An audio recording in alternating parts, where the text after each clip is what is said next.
Terima kasih Tuhan, Engkau baik. Kami siapkan hati kami untuk mendengarkan firman-Mu. Kuasai hati kami, kuasai pendengaran kami. Dalam nama Tuhan Yesus Kristus, kami berdoa dan mengucap syukur. Haleluya. Amin. Silakan duduk. Shalom. Mari kita buka firman Tuhan di dalam Keluaran. Sidang jemaat yang dikasihi Tuhan, saya percaya mengikut Tuhan itu sungguh menyenangkan. Mari kita belajar dari kebenaran firman Tuhan. Keluaran 34 ayat yang ke-26. Dikatakan di sini, yang terbaik dari buah bungaran hasil tanahmu haruslah kau bawa ke dalam rumah Tuhan Allahmu. Janganlah engkau masak anak kambing dalam susu induknya. Ketika Anda mendengarkan ayat janganlah engkau memasak anak kambing atau domba dalam susu induknya, ini ayat ini bicara tentang apa sih? Jawabannya simpel. Jangan kamu berlaku kejam. Janganlah kamu berlaku keji. Tapi lain dengan orang-orang Israel.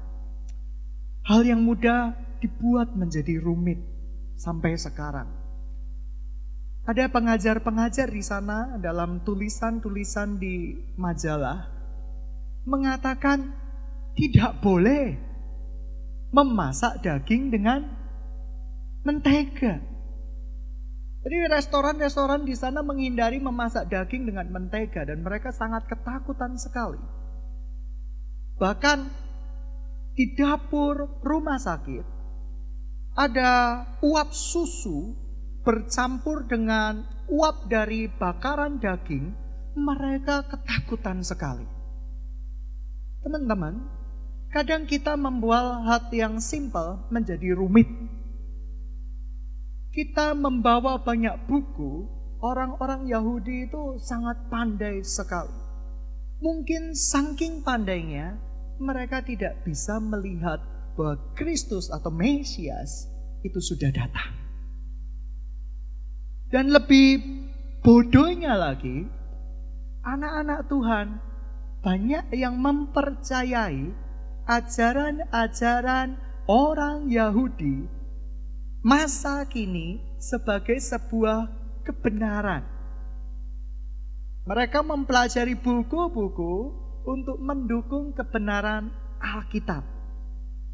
Alkitab ini sudah ditulis dan Alkitab ini sudah sempurna. Alkitab tidak perlu menyempurnakan dirinya karena Alkitab sudah sempurna. Tapi firman yang ada di dalamnya adalah firman yang hidup, yang akan menguatkan kita terus-menerus dari hari ke hari. Mari kita buka firman Tuhan di dalam Lukas 14 ayat 25. Lukas 14 ayat 25 saya bacakan. Pada satu kali banyak orang berduyun-duyun mengikut Yesus.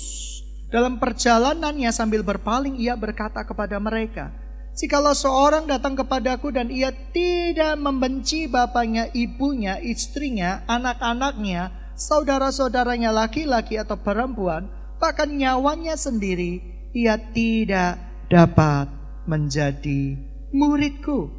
Barang siapa tidak memikul salibnya dan mengikut aku, ia tidak dapat menjadi muridku. Sebab siapakah di antara kamu yang mau mendirikan sebuah menara yang tidak duduk dahulu, membuat anggaran biayanya, kalau cukup uang untuk menyelesaikan pekerjaan itu, supaya jikalau ia sudah meletakkan dasarnya dan tidak dapat menyelesaikannya, jangan-jangan semua orang yang melihatnya mengejek dia. Sambil berkata orang itu mulai menyelesaikan tetapi ia tidak sanggup menyelesaikannya.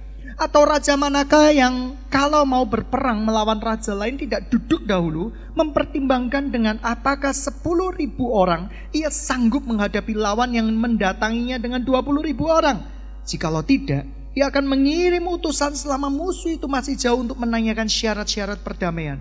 Demikian pula lah tiap-tiap orang di antara kamu yang tidak melepaskan dirinya dari segala miliknya tidak dapat menjadi muridku. Garam memang baik, tetapi jika garam itu menjadi tawar, dengan apakah ia diasinkan? Tidak ada lagi gunanya, baik untuk ladang, maupun untuk pupuk, dan orang membuangnya saja. Siapa yang mempunyai telinga untuk mendengar, hendaklah ia mendengar. Alkitab berbicara, sangkalilah dirimu. Kamu akan menjadi murid Kristus. Pikulah salibmu, kamu akan menjadi murid Kristus. Alkitab berkata, jangan mengikuti keinginan matamu, jangan mengikuti kecondongan hatimu. Tetapi nabi-nabi palsu berkata, Tuhan akan mengabulkan apa yang menjadi kerinduan hatimu, keinginan hatimu, walaupun keinginan hatimu bertentangan dengan firman Tuhan. Engkau ingin kaya, silakan, Tuhan akan mengabulkan. Engkau ingin mobil mewah, Tuhan akan mengabulkan. Nabi-nabi palsu mengambil cuplikan dari Alkitab untuk membenarkan apa yang dia mau. Nabi-nabi palsu menekankan segala sesuatu ayat secara berlebih-lebihan, sedangkan firman Tuhan ini adalah firman Tuhan yang hidup. Artinya, saya percaya kita harus melihat begitu banyak konteks-konteksnya. Oleh karena itu tidak heran muncul banyak anak-anak Tuhan yang sekarang selfish, mementingkan diri sendiri. Apa yang dia pikir baik, pasti Tuhan akan dukung. Apa yang dia pikir benar, pasti Tuhan akan dukung. Tetapi kerajaan Tuhan tidak berbicara demikian.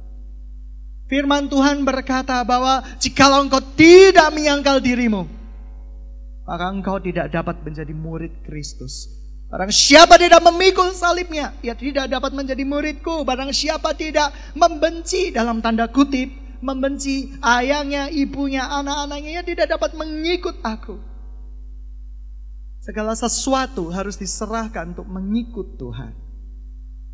Teman-teman yang dikasihi Tuhan, sidang jemaat yang dikasihi Tuhan, dosa apa yang paling utama? Yang paling pertama, dosa Adam dan Hawa. Apa sih dosa dan Adam dan Hawa itu? Ketika saya baca dosa Adam dan Hawa itu, sekolah minggu berkata gara-gara kasih buah. Enggak. Dosa yang paling pertama kali adalah dosa keingintahuan. Pengen tahu.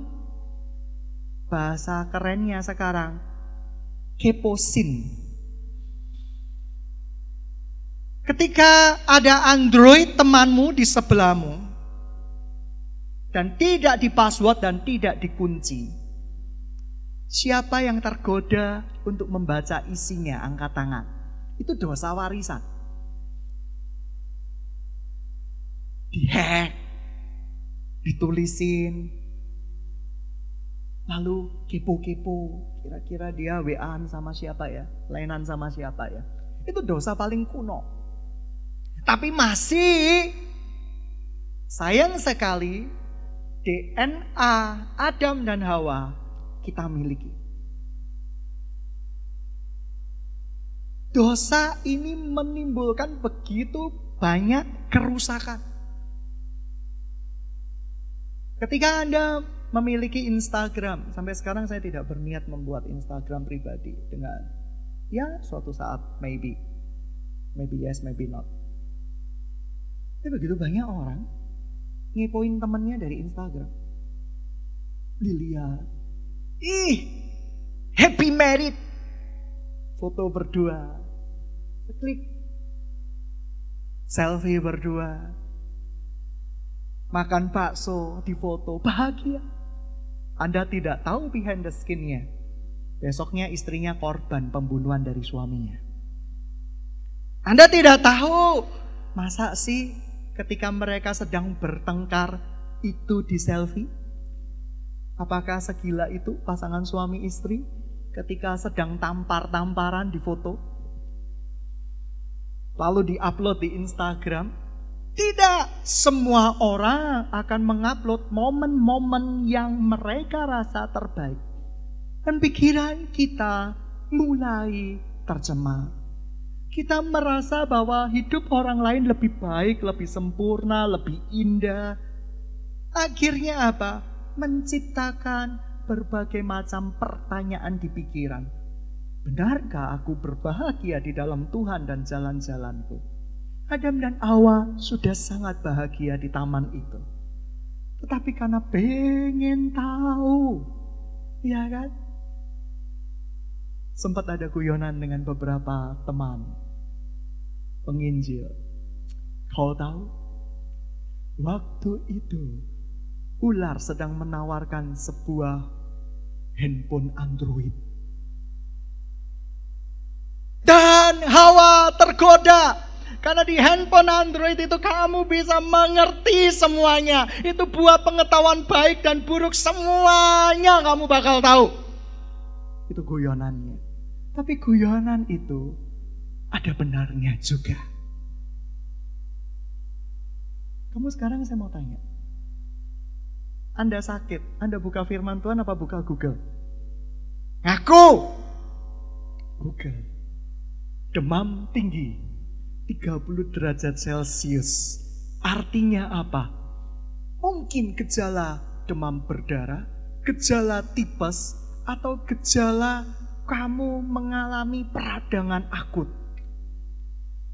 Ketika Anda punya masalah, Anda cari firman Tuhan atau cari Google? Cari Google. Cara-cara melepaskan diri dari apa? Dari keuangan, masalah keuangan. Cari Google, cari seminar. Anda tidak cari firman Tuhan. Sedang jemaat yang dikasihi Tuhan, dosa itu kita miliki semua, termasuk saya. Orang kalau sedang kesepian, cari teman atau cari Tuhan? Banyakan orang cari teman. Temen tapi muasra. Ngakunya adik, ngakunya meme. Tapi ngomongnya sayang. Lope. Ya sekali-sekali enggak apa-apa. I love you. Ngomongnya begitu intim. Sudah makan belum? Sudah mandi belum? Aku suka loh dengan seleramu. Gue suka lu punya gaya. Ngakunya meme koko. Ya gak apa-apa kalau meme koko beneran. Teman-teman yang dikasihi Tuhan, ketika hati kita sepi, kita sedang cari Tuhan atau cari kompensasi atas rasa hati kita yang sepi. Ketika saya belum mengerti kebenaran firman Tuhan dan ketika tidak terlalu banyak mal, tujuan favorit saya adalah Tunjungan Plaza. Saya pergi dengan teman-teman untuk mengusir rasa sepi. Terusir gak? Terusir. Tapi setelah pulang, sepi lagi. Keluar banyak uang, tidak membuat saya bergembira. Teman-teman yang dikasihi Tuhan, hari ini Tuhan mengajarkan kepada kita bahwa apa yang kita takutkan kalau mengikut Tuhan Yesus bakal sengsara, bakal menderita, bakal hancur semuanya, bakal kamu tidak menjadi punya keinginan menjadi robot-robot hidup yang tidak bisa mengambil keputusan, itu salah semua. Sebab Tuhan berkata, untuk mendapatkan harta di kerajaan Tuhan memang kamu harus meninggalkan segala sesuatunya. Masakan engkau tidak menghitung anggarannya untuk mendapatkan benda yang terbaik di surga atau mendapatkan surga tersebut? Sedang jemaat yang dikasihi Tuhan, saya tidak mau takut bermimpi lagi. Mimpi di dalam Tuhan itu sungguh indah, sungguh menyenangkan. Dan Tuhan memberikan mimpi-mimpi yang sangat indah. kepada orang-orang yang dikasihinya. Mimpi itu luar biasa. Anda mungkin berkata, aku mau yang nyata. Aku tidak mau sekedar mimpi.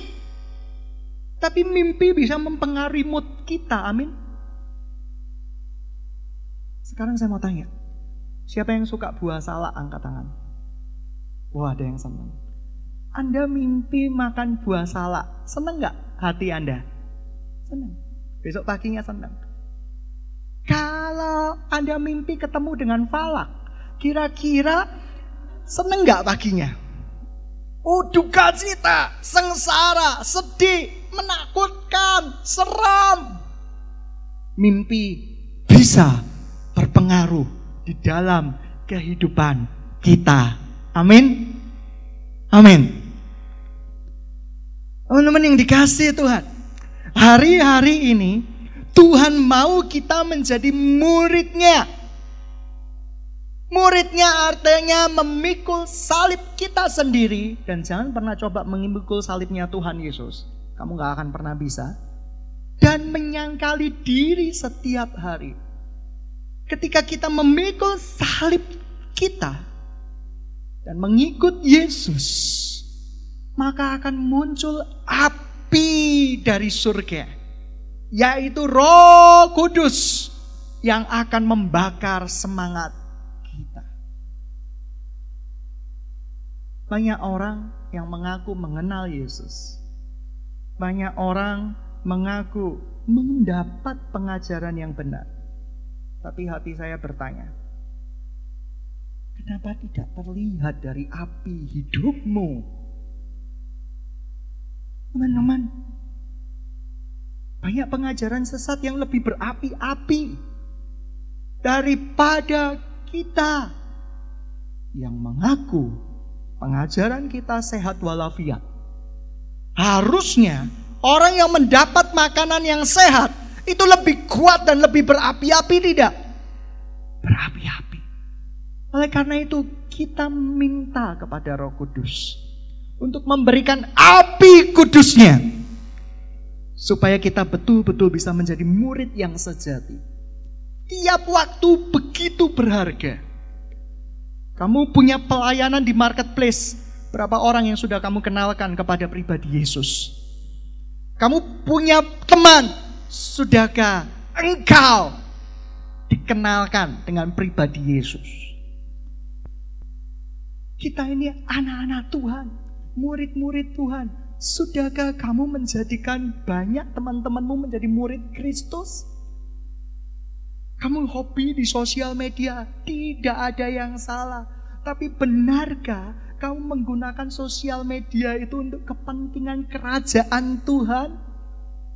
Atau engkau sedang ngeklik biro jodoh pertama, biro jodoh kedua, biro jodoh ketiga, biro jodoh keempat dengan nama samaran lagi. Nama samarannya adalah Gabriel. Gabriel 00 berapa gitu ya? 007. Gabriel yang jadi James Bond ini. Memberikan nama samaran cute angel.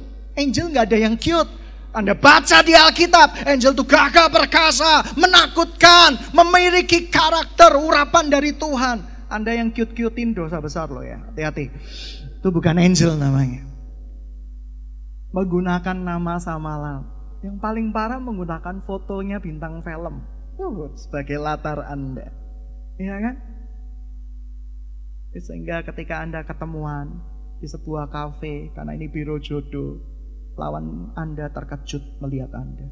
Loh, bukannya kamu yang harusnya difoto itu? Anda dengan satu telunjuk menyuruh dia diam. Lihatlah dengan mata imanmu. Engkau akan bisa melihatnya. Ya, teman-teman yang dikasihi Tuhan. Ayo, hari-hari ini saya percaya adalah hari-hari terakhir. Panggilan terakhir Tuhan buat generasi kita. Saya rindu kita nanti ada, dalam nama Yesus pasti ada, pasukan-pasukan doa anak. Sebentar lagi kita rindu Ada Rekom remaja, Rekom pemuda, Rekom dewasa muda. Apapun untuk kemuliaan nama Tuhan. Amin. Amin. Kita mau tertanam di gereja yang ada firman Tuhan yang hidup di sana. Begitu banyak orang-orang yang lebih memilih mendengarkan ajaran-ajaran yang tidak sehat, yang menyenangkan daging dan menganggapnya sebagai kebenaran. Dan orang-orang ini tidak tahu bahwa ia sedang berjalan ke dalam jurang yang ujungnya maut. Mereka merasa berada di dalam jalan yang lurus. Banyak orang yang merasa berada di dalam jalan yang lurus, tetapi sedang berada di dalam jurang yang maut. Oleh karena itu, mari kita belajar kebenaran firman Tuhan yang sebenar-benarnya, seadil-adilnya, sehingga firman itu bisa menjadi firman yang hidup di dalam hati kita masing-masing. Kalau zaman dahulu, pendeta-pendeta tua, suatu saat kita akan menjadi tua. Jangan pakai rok mini. Kita marah. Kita keluar. Ajaran-ajaran sekarang, pakai rok mini gak apa-apa. Yang penting datang ke gereja. Teman-teman, ajaran moral sudah mulai berkurang di gereja Tuhan. Komnas HAM, nanti dibawa ke Komnas HAM. Kenapa? Kita nggak boleh pakai rok mini. Hak-hak saya, suka-suka gue. Oleh karena itu, di akhir zaman, kasih kebanyakan orang akan menjadi hilang. Artinya apa? Kasih kepada Tuhan akan menjadi begitu luntur dan begitu hilang. Tetapi saya percaya, Tuhan masih menyiapkan sebuah generasi yang akan bersinar terang dan menjadi berkat dimanapun mereka berada. Generasi yang tidak telinga merah, mudah marah, mudah tersinggung, mudah kecewa. Tapi generasi yang takut akan Tuhan. Satu kali saya berkata, Tuhan kenapa saya harus pikul salib saya terus? Saya juga ingin bahagia. Tapi Roh Kudus yang ada di dalam diri saya, tidak bisa saya pungkiri bahwa saya jauh lebih bahagia ketika saya memberikan hidup saya untuk Tuhan. Anak saya yang pertama, Keisha, protes. Papa. Tapi ngomongnya sama ibunya. Gak berani protes langsung sama saya. Kasiannya aku, teman-temanku tahu Candi Borobudur, tahu Bali. Saya tidak pernah berpergian. Lalu kepengen kemana ke? Ternyata dia gak kepengen ke Borobudur, ke Bali, gak pengen. Pengennya kemana? Aku kepengen ke Paris, Singapura, Amsterdam. Saya pucat sudah langsung gitu ya, seperti itu. Lalu dengan hati yang melo, ayah yang melo ini membuka-buka biro wisata. Perjalanan ke Paris, Amsterdam, dan yang lain-lain, satu orang kurang lebih butuh 30 juta. 5 orang kurang lebih 150 juta itu seminggu. Saya berkata, ya udahlah, seumur hidup sekali, tidak apa-apa, tidak apa-apa. Saya belajar menikmatinya, tapi tidak apa-apanya ini tidak damai. Ketika saya bawa di dalam doa, saya telungkup di dalam doa, mulai muncul wajah guru-guru, mulai muncul wajah jemaat, gitu ya, mulai muncul wajah-wajah yang lucu. Mereka nggak, wajahnya bukan wajah sengsara, wajahnya wajah bahagia. Dan saya berkata, Tuhan, saya sudah punya janji. Saya rindu mereka mengenali panggilannya. Mereka berdampak, berbuah.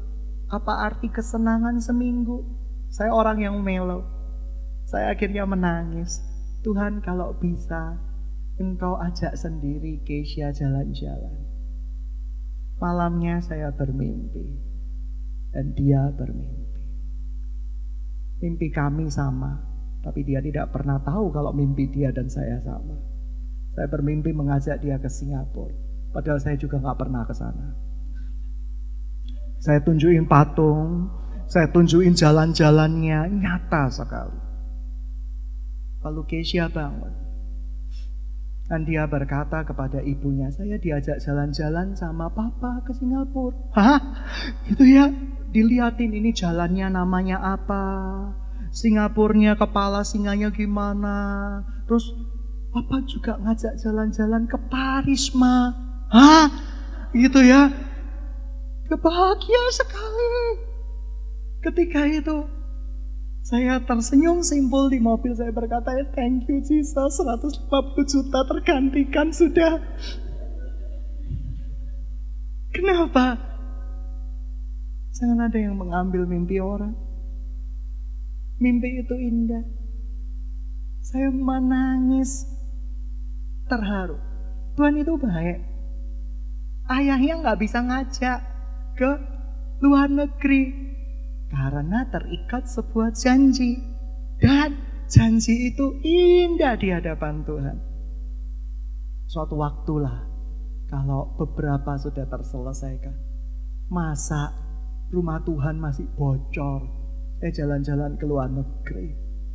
Kemarin para pekerja berkata, bocor di area Tamborin.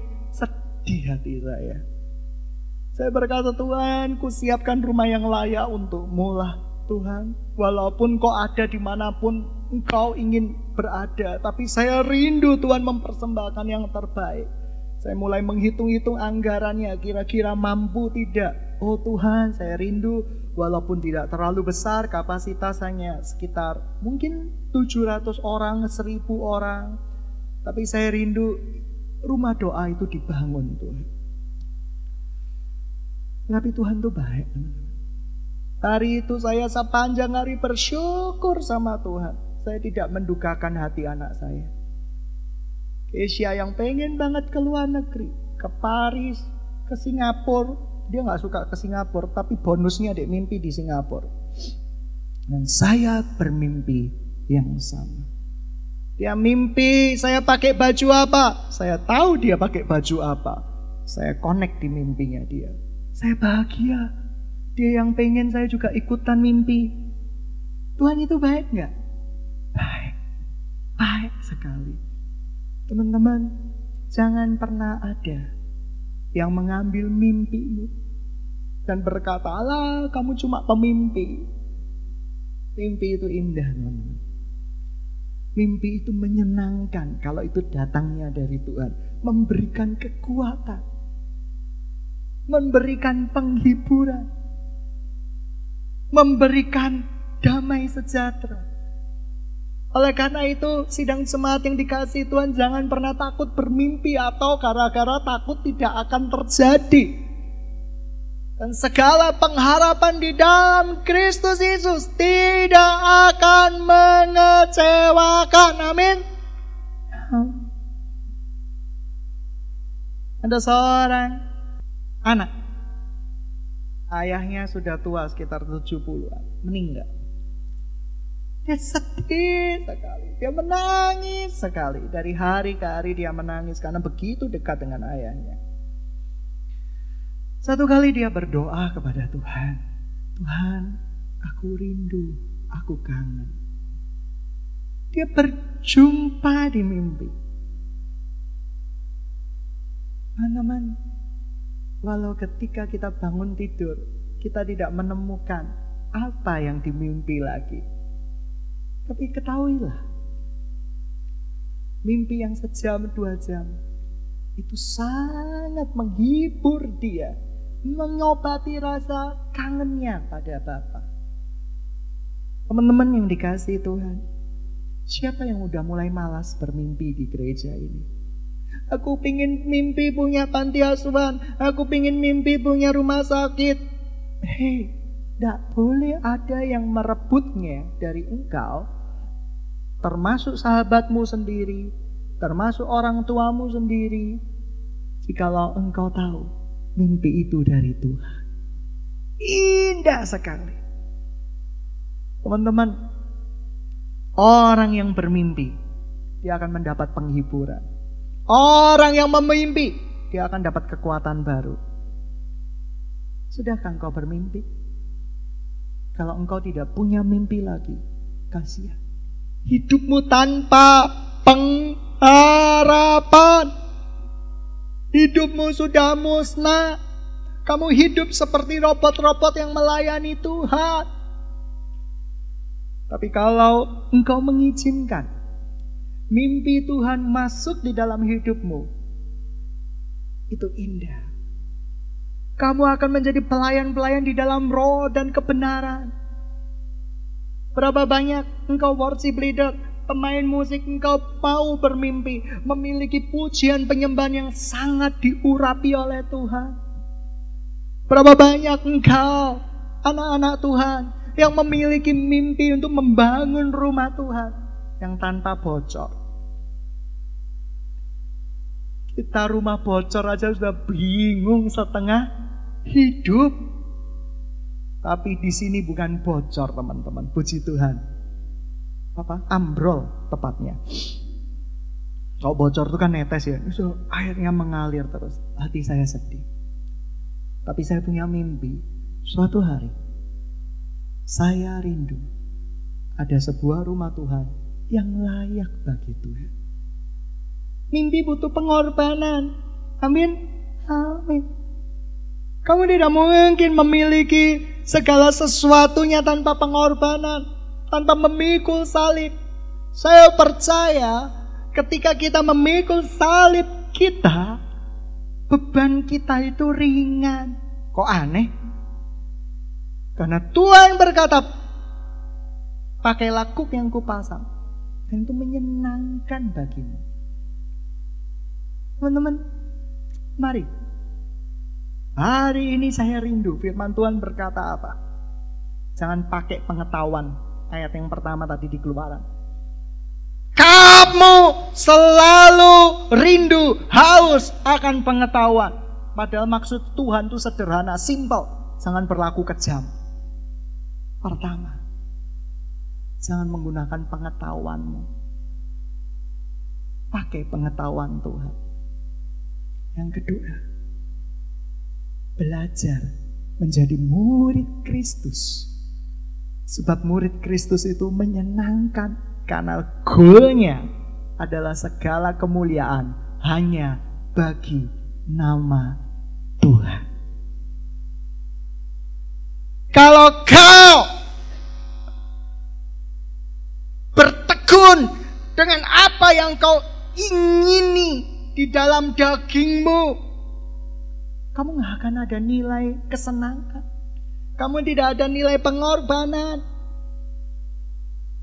Satu kali saya tertarik untuk membeli sebuah handphone. Tidak apa-apa beli handphone mahal asal memang berguna. Saya tidak terlalu suka game. Tapi saya tergoda. Karena ada teman-teman yang membawa handphone yang super mahal. Padahal saya ini suka meninggalkan handphone dimanapun saya berada. Saya rindu tablet yang besar. Dengan bayangan saya bisa melihat gambar-gambar rumah di sana, desain-desain. Saya bisa membuat memo-memo. Sorry, saya orangnya jadul. Saya memonya di kertas, tidak pernah memo di handphone. Dan itu tabiat yang sudah bertahun-tahun dan tidak mungkin saya gantikan. Sering kali saya membuat memo, hilang sendiri. Filenya lupa, taruh di mana. Saya merasa Tuhan, bisa kok membeli handphone sebegitu besarnya. Bisa kok membeli handphone dengan semahal itu.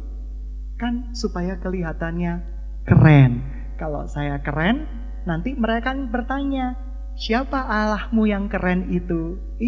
Gitu ya, permainan pikiran. Dan akhirnya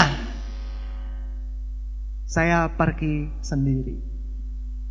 Berputar-putar pergumulan konflik batin dan tidak nyaman sekali. Akhirnya saya putuskan dari handphone yang sudah ke arah 10 juta, saya membeli handphone yang 10%-nya, yaitu 1 jutaan. Karena saya merasa tidak ada gunanya bagi saya. Dan ketika saya melakukan itu, pulang, saya bersuka cita sekali, saya senang sekali, karena saya sedang melakukan apa yang baik di mata Tuhan. Bagaimana dengan Anda? Apakah Anda harus memiliki yang memang Anda pingini dari dulu? Firman Tuhan berkata, sangkal diri, Anda tidak bisa menyangkal. Salibkan dirimu, Anda tidak bisa. Keinginan itu masih ada, cuma tertunda. Kayak gini loh teman-teman. Anda yang punya dosa seksual, hati-hati. Tinggal tunggu waktu kalau belum dibereskan sama Tuhan. Anda tidak pernah berusaha membunuh dosa itu, tetapi Anda memeliharanya sampai pada waktu yang tepat. Dalam tanda kutip, sikonnya tepat, kondisinya tepat, hati-hati. Semuanya gak bebas, termasuk saya. Teman-teman yang dikasihi Tuhan, kalau kita mau menyangkal diri kita, memikul salib yang Tuhan sediakan buat kita, itu damai sejahtera yang melampaui segala akal itu akan menyertai kita. Anda bisa mengerti Rasul Paulus berkata, dulu yang semuanya kuanggap adalah keuntungan, sekarang saya anggap sampah, karena itu tidak berguna lagi. Gereja ini harus menjadi gereja yang hidup. Gereja yang dinamis, artinya mengikuti dinamikanya Tuhan. Gereja yang senantiasa membawa kematian Kristus setiap hari di dalam hidup kita. Sampai nanti Tuhan jemput kita. Saya tidak peduli, tidak laku ajaran tentang salib. Kalau emas laku. Tetapi salib yang lambang kehinaan bagi bumi ini adalah lambang kekekalan bagi kita semua.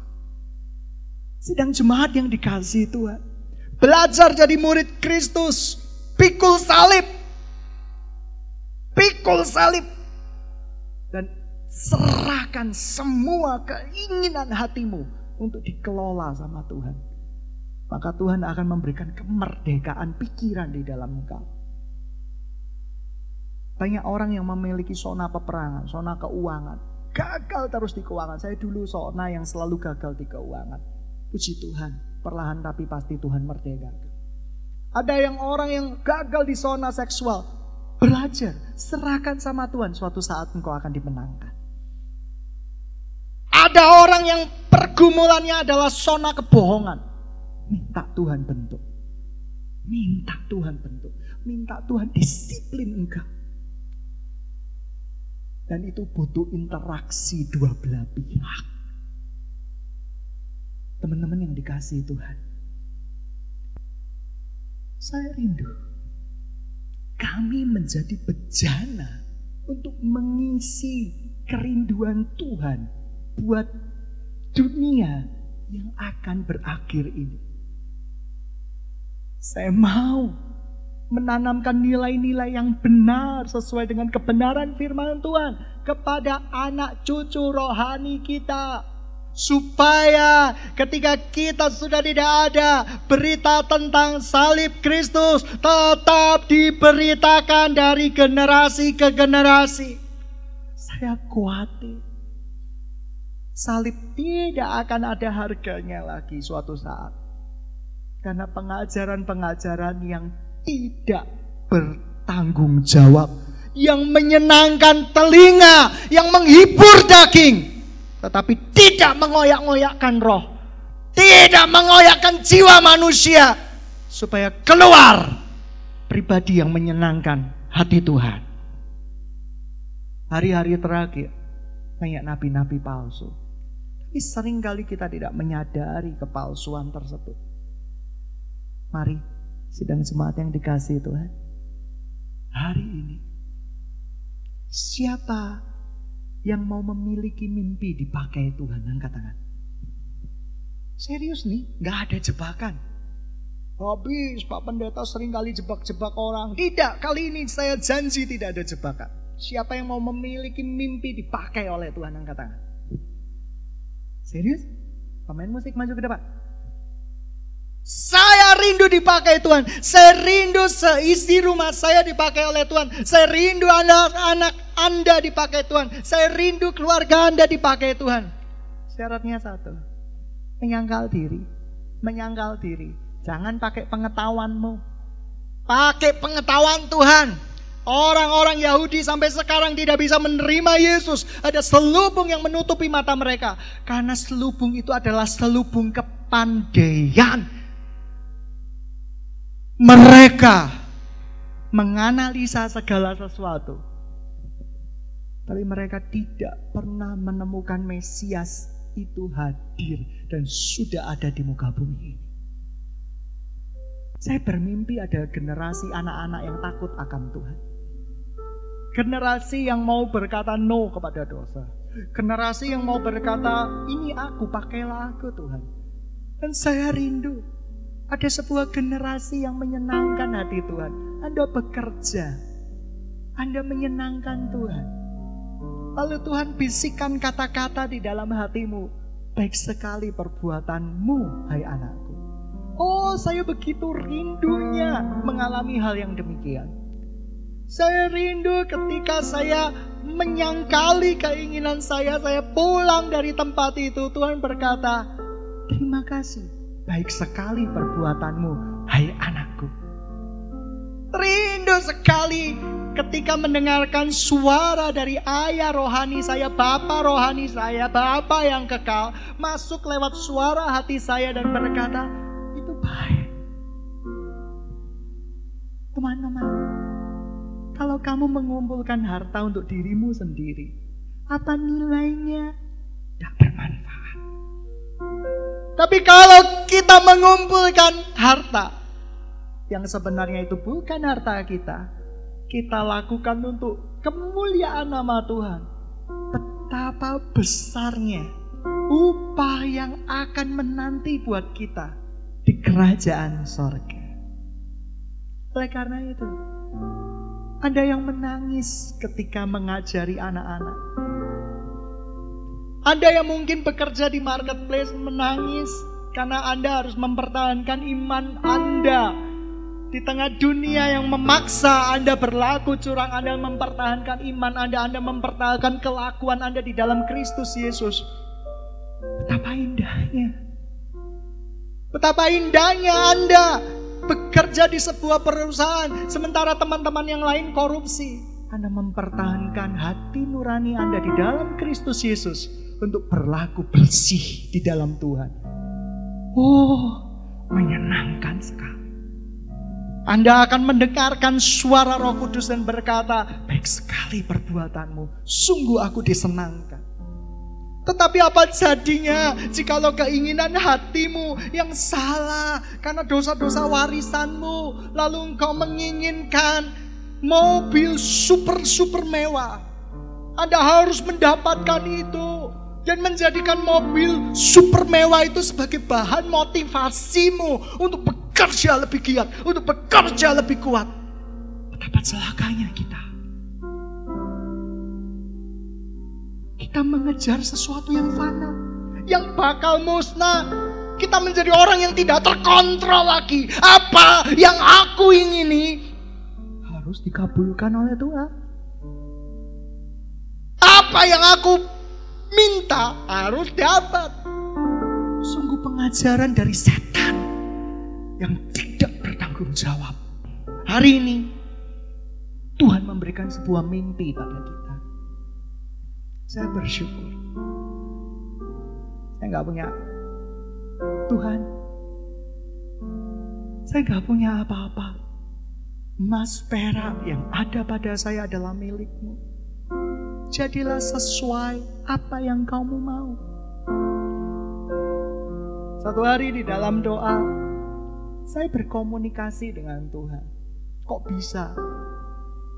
Karena saya tahu Tuhan saya.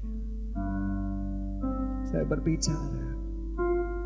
Betapa menyenangkannya orang-orang yang membawa kabar sukacita.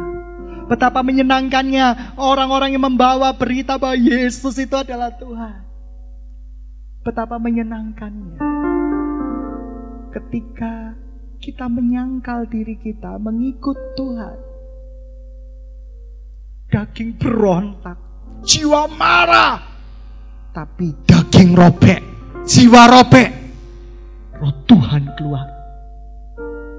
Dan hidupmu bukannya engkau lagi, tapi Kristus yang hidup di dalam engkau.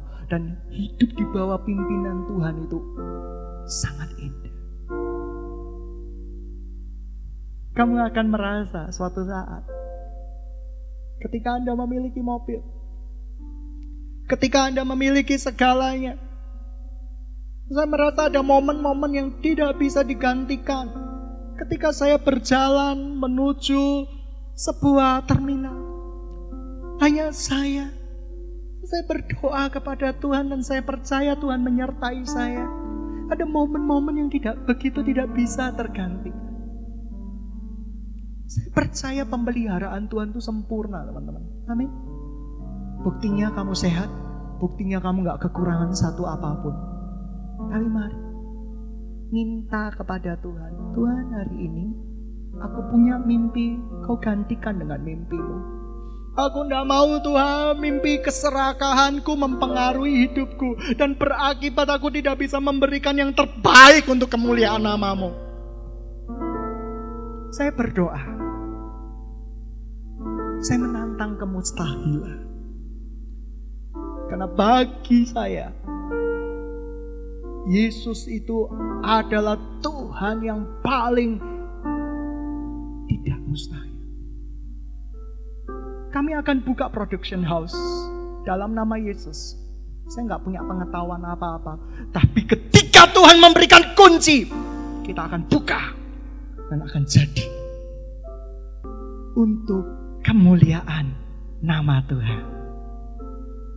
Saya rindu ada yang dipakai Tuhan. Kemarin saya bermimpi ada yang jual kaos-kaos untuk panti asuhan. Ditulisnya di sini, ditulis di kaos itu, kasih tak bersyarat. Wah, terima kasih Tuhan. Begitu bangun, terima kasih. Engkau sudah memberikan salah satu jalan untuk mendapatkan dana untuk pembangunan panti asuhan, untuk pembangunan rumah Tuhan. Saya berpikir sungguh besarnya kekayaan dan hikmat dari Tuhan. Kita bodoh, tapi Tuhan pandai. Sidang jemaat, sungguh mau dipakai Tuhan? Yang mau dipakai Tuhan berdiri sama-sama. Yuk kita berdiri sama-sama. Yang mau dipakai Tuhan, kita angkat tangan sama-sama. Taruh tangan kirimu di dadamu dan berkata, Yesus, hidupku bukannya aku lagi, melainkan Engkau yang hidup di dalam aku. Dan sungguh Tuhan, sungguh selagi aku hidup, semasa aku hidup, aku mau Tuhan memandang salib-Mu. Salib yang begitu indah, salib yang begitu mulia, salib yang begitu diagung-agungkan. Karena tanpa salib itu, aku tidak bisa memperoleh hidup yang kekal. Bisa memperoleh hidup yang kekal. Bisa memperoleh hidup yang kekal. Bisa memperoleh hidup yang kekal. Bisa memperoleh hidup yang kekal. Bisa memperoleh hidup